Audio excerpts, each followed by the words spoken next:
দেশের চলমান পরিস্থিতিতে সবাইকে শান্ত থাকার আহ্বান জানিয়েছেন প্রধান উপদেষ্টা প্রেস সচিব শফিকুল আলম। ৮ ফেব্রুয়ারি জাতীয় প্রেস ক্লাবে দ্রোহের গ্রাফিতি ২৪ গণ অভ্যুত্থান প্রকাশনা উৎসবে তিনি এই আহ্বান জানান।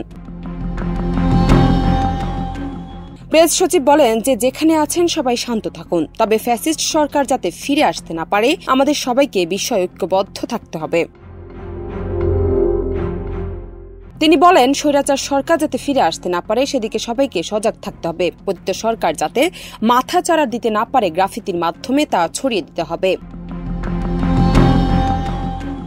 শফিকুল আলম আরও বলেন ২৪ গণ অভ্যুত্থান ও প্রফেসর ইউনূসকে নেতিবাচকভাবে বিশ্বে তুলে ধরতে বিপুল অর্থের বিনিময়ে বড় ষড়যন্ত্র হচ্ছে, এতে জড়িত রয়েছে ভারতের মিডিয়া। জান্নাত নিপু, দেশ রূপান্তর।